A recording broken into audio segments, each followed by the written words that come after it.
if you looked at the bulletin, you got really excited when you got to this page because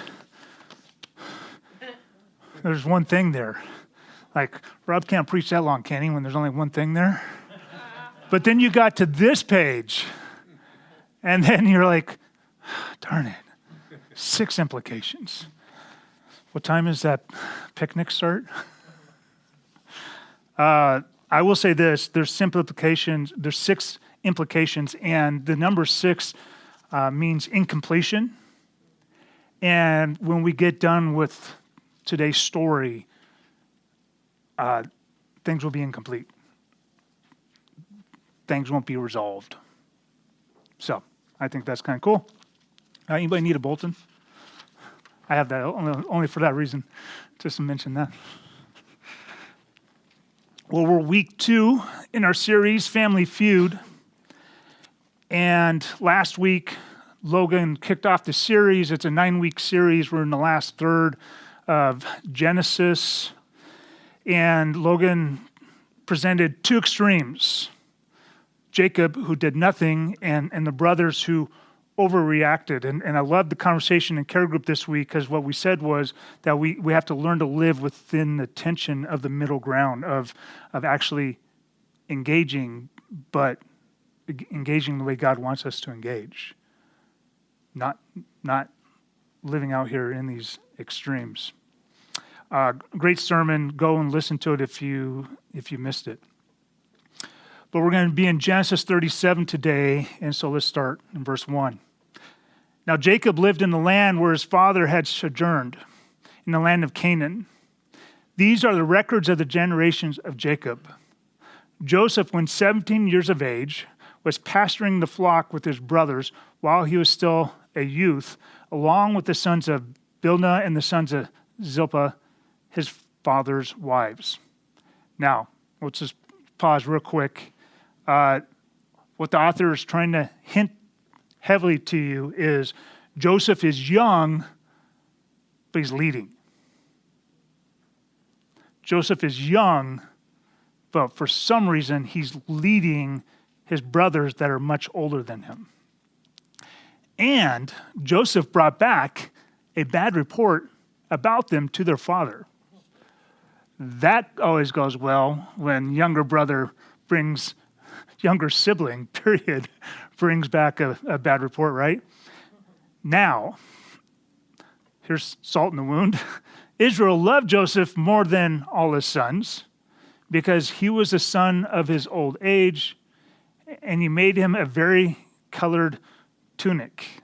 No idea why our Bibles say vari-colored.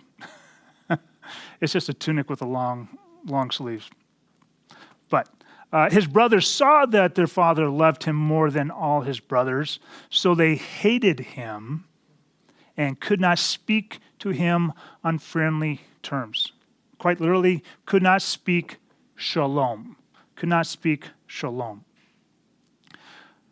Then Joseph had a dream, and when he told it to his brothers, they hated him even more. I want you guys to picture your favorite episode of The Office with Michael totally oblivious to the what's going on in the room, right?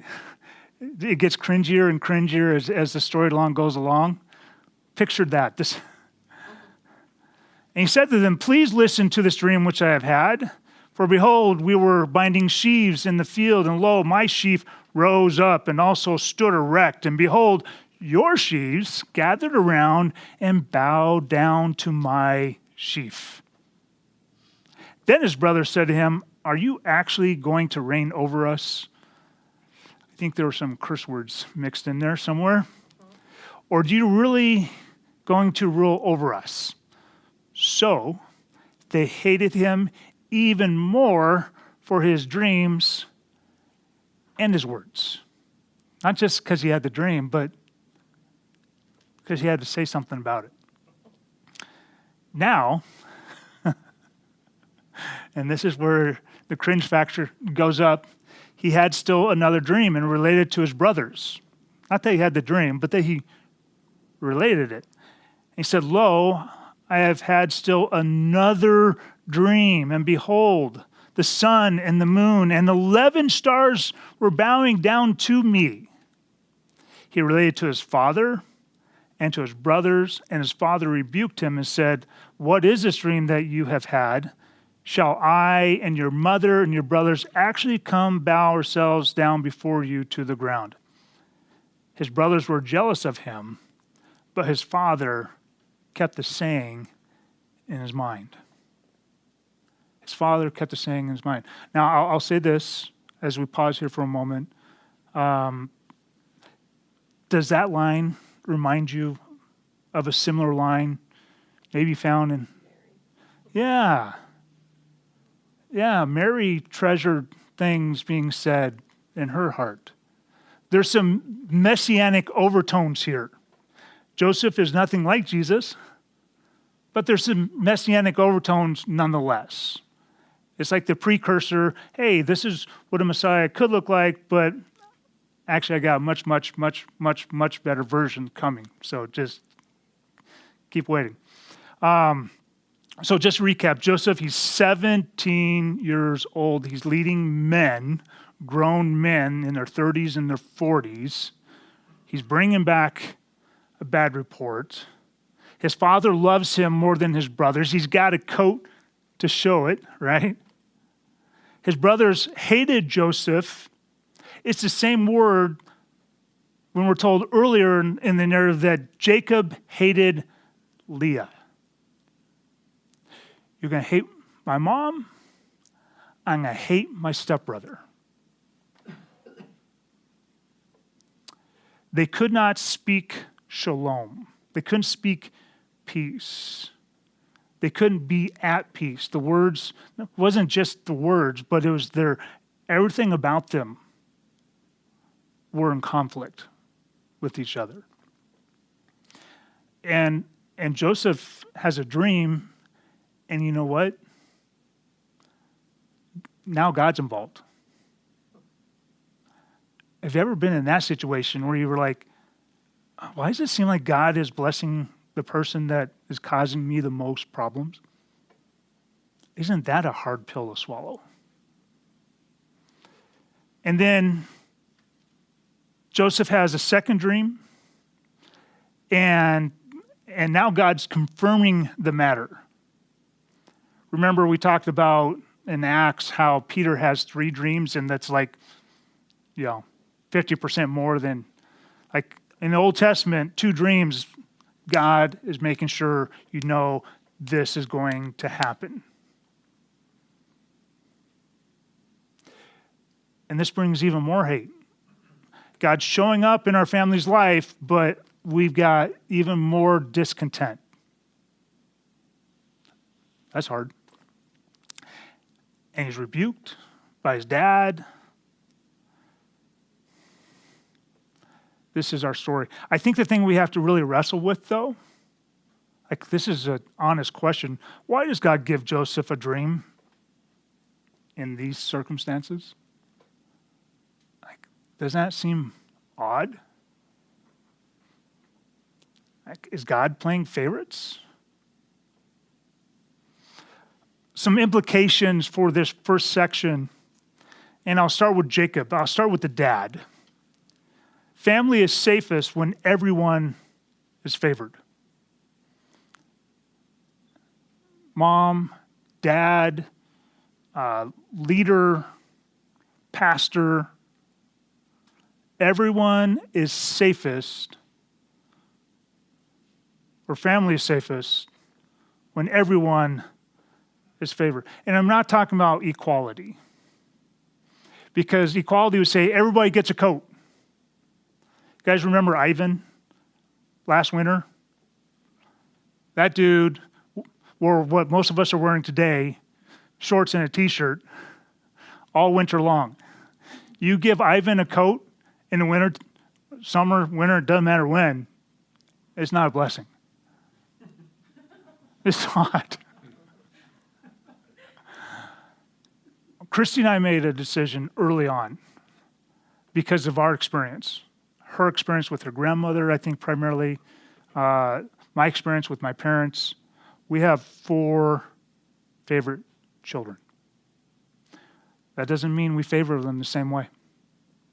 We have to work hard. We've had to work hard to figure out how to favor them. As a church family, you are my favorites. And so is everyone else that will enter through those doors. And so is everyone else that is even thinking about those doors. And so is everyone else that hasn't even thought about the doors, don't even know that doors exist. If that's not true, then we're not safe. If you have to be a certain skin tone in order to come to Mission Ridge, that's not safe. If you have to have a certain background, or maybe not a certain background, that's not safe. If there are certain sins that we consider more deviant than others, that's not safe.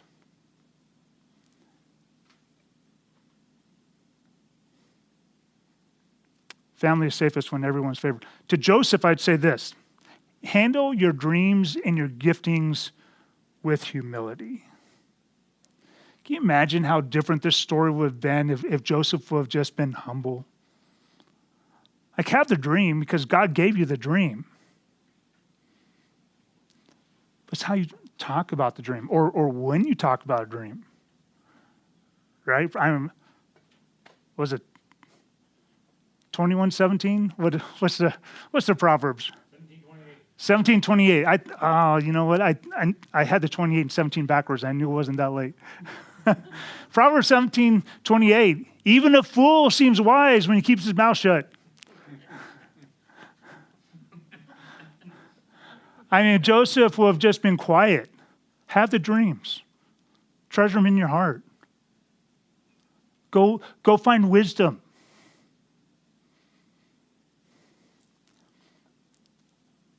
To Joseph, I'd also say this: God's blessing in your life are meant to overflow into the lives of others.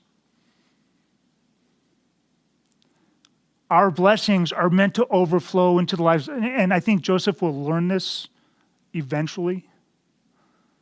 Whatever blessing we have, they're meant to overflow. Otherwise, they rot. It's like the manna. You pick up too much manna, hoping it's going to be there tomorrow. It's just going to be rot. To the brothers, I'd say this: celebrate the success of others, even when it costs you. Celebrate the success of others. Man, Joseph, that's so cool. How different would this story have been if the brothers would have been humble enough to go, man, I don't get it. That's a cool dream. I'm excited to see what happens there. In fact, maybe humility is the great change agent that comes to conflict within family. I wasn't always ready to celebrate my brother's success. You know, we were 3 years apart. I think I was maybe, let me see, I'm 52 today, so maybe 51. No, it was 5 years ago when I finally got to the point where I could celebrate my brother's success. And now I do it as often as I can. He was here for my ordination. I wanted him to have a speaking role for my ordination. I'm the older brother. He was ordained first. Love it. Love it. That man could have first place in my life as often as we should be celebrating each other's successes. So, let's continue on with the story. Then his brothers went to pasture their father's flock in Shechem. Israel said to Joseph, "Are not your brothers pasturing the flock in Shechem? Come and I'll send you to them." And he said to him, "I will go." And then he said, "Go now and see about the welfare of your brothers and the welfare of the flock. bring word back to me. So he sent him from the valley of Hebron, and he came to Shechem. Now, if you remember from last week, the last time they were in Shechem, things didn't go so hot. A lot of bloodshed. If this was a movie, this is a part of the movie where the music starts to change to a darker tone. Just to let you know that, ruh-roh, things are getting bad. Okay? A man found him, and behold, he was wandering in the field, and the man asked him, "What are you looking for?" He said, "I'm looking for my brothers. Please tell me where they are pasturing the flock." Then the man said, "They have moved from here, for I heard them say, 'Let's go to Dothan.'" So Joseph went after his brothers and found them at Dothan. When they saw him from a distance, and before he came close to them, they plotted against him to put him to death.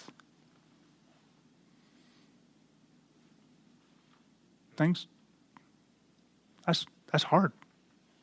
That's family. That's two brothers in the field, and one of them not coming home. They said to one another, "Here comes this dreamer. Now then, come and let us kill him, throw him into one of the pits, and we will say a wild beast devoured him. Then let us see what will become of his dreams."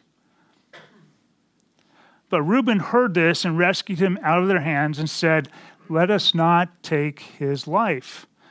Reuben further said, "Shed no blood, throw him into the pit that is in the wilderness, but do not lay hands on him, that he might rescue him out of their hands to restore him to his father."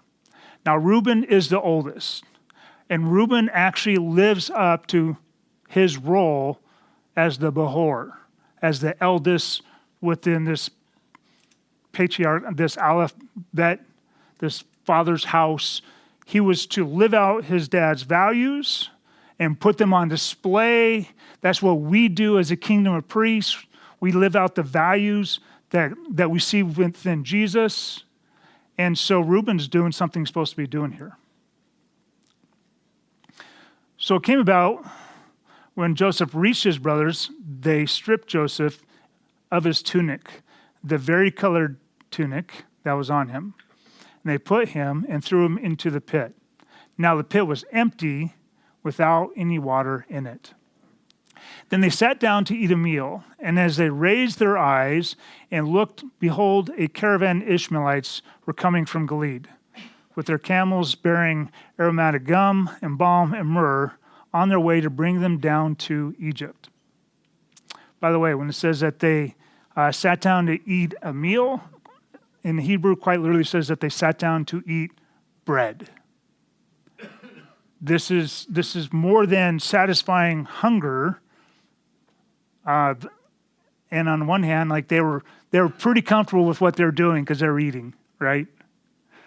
I don't know if you ever had a friend say, "Hey, let's do such and such," and you're like, "Okay," but you're not really like you're half-hearted about it. And someone hands you some food, and you're like, "I can't eat right now." Like, I'm going along with this, but I'm not really happy. Now, these guys were eating and the breaking of bread together, like we take communion together. They were in one accord. They were in this together. They had one heart. Judah said to his brothers, "What profit is it for us to kill our brother and cover up his blood? Come and let us sell him to the Ishmaelites and not lay our hands on him, for he is our brother, our own flesh." And his brothers listened to him. Then some Midianite traders passed by, so they pulled him up and lifted Joseph out of the pit and sold him to the Ishmaelites for 20 shekels of silver. Thus they brought Joseph to Egypt. That's kind of a weird addition there. Why do we need to know about the Midianites? Now Reuben returned to the pit, and behold, Joseph was not in the pit. So he tore his garments. He returned to his brothers and said, "The boy is not there." As for me, where am I to go?" So they took Joseph's tunic and slaughtered a male goat and dipped the tunic in the blood, and they sent the varicolored tunic and brought it to their father and said, "We found this. Please examine it to see whether it is your son's tunic or not." Then he examined it and said, "It is my son's tunic. A wild beast has devoured him. Joseph has surely been torn to pieces." Now the boys said that they were going to tell Dad. They were like pretty bold at one point.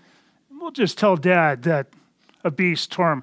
They didn't want to tell Dad nothing. They sent the varicolored tunic, it says, and brought it to their father.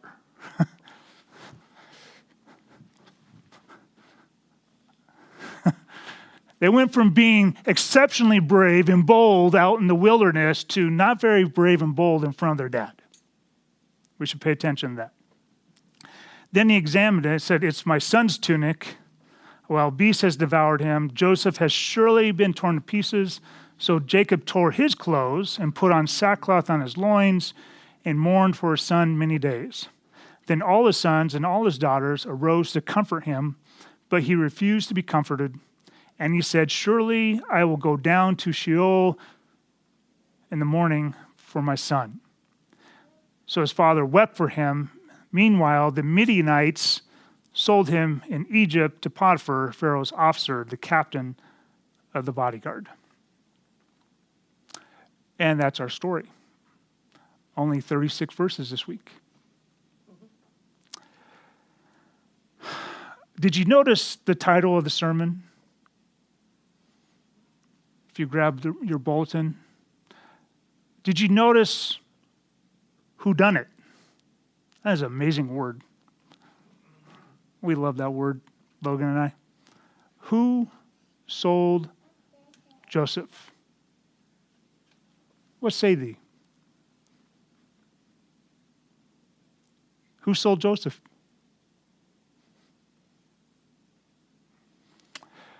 Rashbam was a rabbi. I believe he predated Jesus. He's got a theory, and I want to cover that theory with you guys. And I want to do it by just showing you pieces of the text. So we're told first that they saw a caravan of Ishmaelites. They saw a caravan of Ishmaelites. And so the brothers say, "Come, let us sell him to the Ishmaelites." Now, apparently, when the Ishmaelites are off at a distance, you can tell that they're Ishmaelites. There's something about the way the Ishmaelites travel, because I don't think the brothers ever got that close to the Ishmaelites. Let's go to the next slide. There we go. So, "Come, and let us sell him to the Ishmaelites." And then we're told that the Midianite traders passed by. And they lifted Joseph out of the pit and sold him to the Ishmaelites. Now that word "they" can be kind of confusing. Which "they" are we talking about? The people that talked about selling the brother, or the people that were passing by? Why are the Midianites in this story at all? It's kind of confusing. Head scratcher. And then the last thing we're told is that the Midianites sold him in Egypt to Potiphar. It's the last line of text about this transaction. Rashbam's theory is this: that the boys intended to sell Joseph. Joseph is in a pit. They're not near the pit because Reuben went. And then he came back to them and didn't find Joseph at some point, right, after he sold. They see the Ishmaelites, whether they said this as in jest, and they all laughed about it because, I mean, wouldn't that be salt in someone's wound? Oh, yeah, your son got sold to your distant cousin that you hate. Dad, that might be a little bit of salt in Abraham's wound or Jacob's wound. Abraham too, but Abraham will be turning over in his grave. They intended, but we're told that the Midianites come along and they pulled him out. According to Rashbam, they are the ones that pulled him out and sold Joseph. So who done it? Does it matter? Are the boys really going to go home and feel like they have a clean conscience? We thought about selling our brother, but we didn't. So we're clean. It reminds me of the times with my brother and I where I'm mad at my brother. He does something. Maybe I did something, then he did something, and now I'm chasing him, and I'm going to push him down. But somehow I stop, and he doesn't, and he falls down. Am I any less culpable in the eyes of my parents? I had the intent. I didn't follow through, but my actions led to my brother hitting the ground anyway.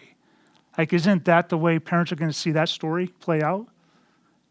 How's God going to see? And the boys, they went from really bold to kind of meek.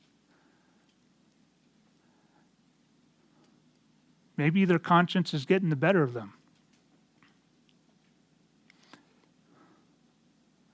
See, when we can't bless somebody,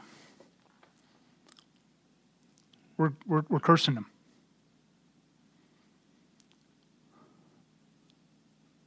When we're unwilling to bless, we're bringing curses, and we're not living out the gospel. The grace of Jesus causes us to live differently. The grace that we've received, we're supposed to give. The overflow of blessing of God in our lives is supposed to result in the overflow of blessing in other people's lives, and it has to be true of our lips. James says that out of one mouth you shouldn't have both blessing and cursing. And yet, in my experience with myself, I don't know about you guys, but man, some of the words that come out of my mouth.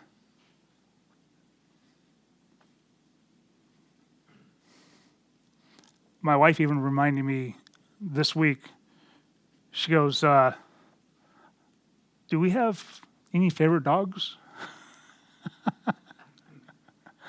Because I love Sissy. Stevie, he could drive me nuts some days. Oh, man. I'm like, man, I hurt my wife's heart because I'm frustrated with our dog, and I just won't let things go.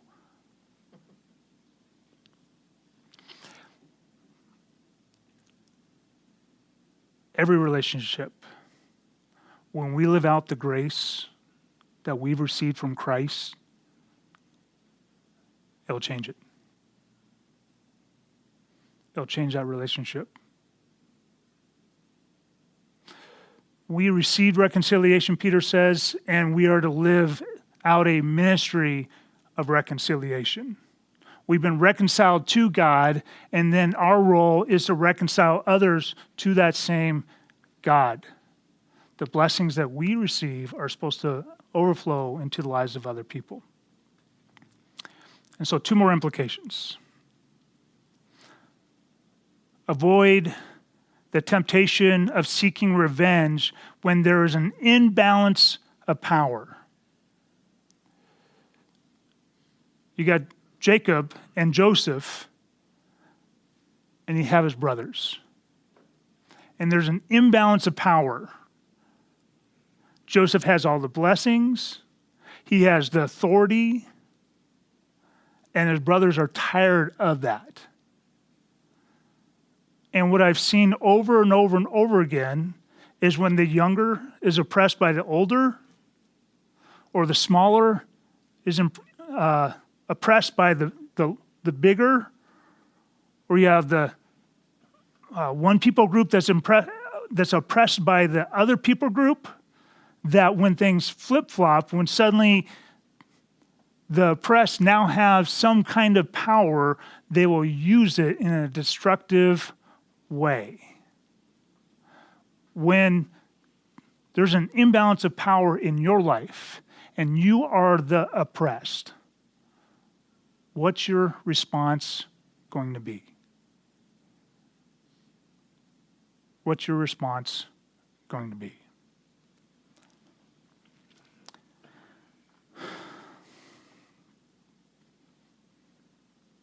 When you're angry, time is your ally. Don't be rash to make plans. Don't be rash to make plans. Scripture says, be quick to hear, slow to speak, slow to anger. I want to take you back to the question I asked earlier. Why does God give Joseph a dream in these circumstances? Why does it seem like God is blessing the one that seems to be causing the most problems within family?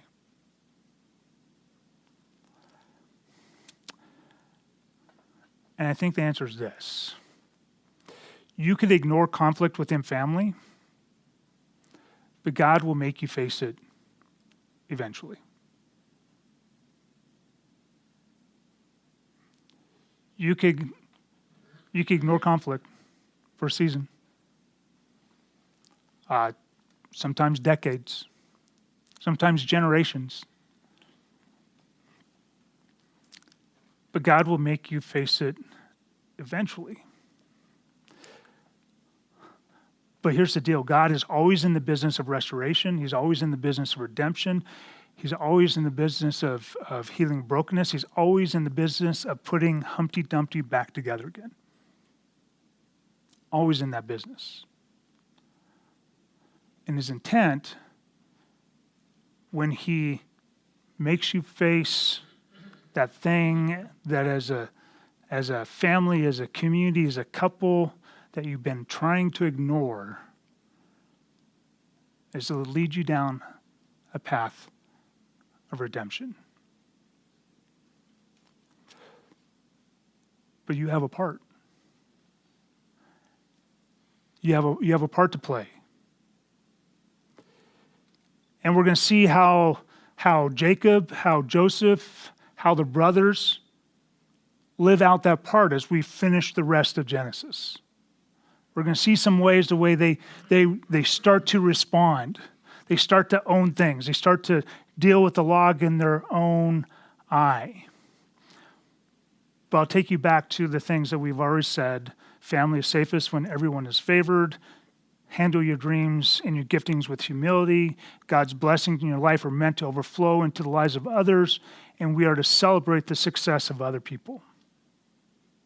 When God blesses someone else, we're to celebrate that. And we're to avoid seeking revenge. So like I said, we'll see how Jacob, Joseph, and the brothers do their part. And the question is, in your context, within your family, will you do yours?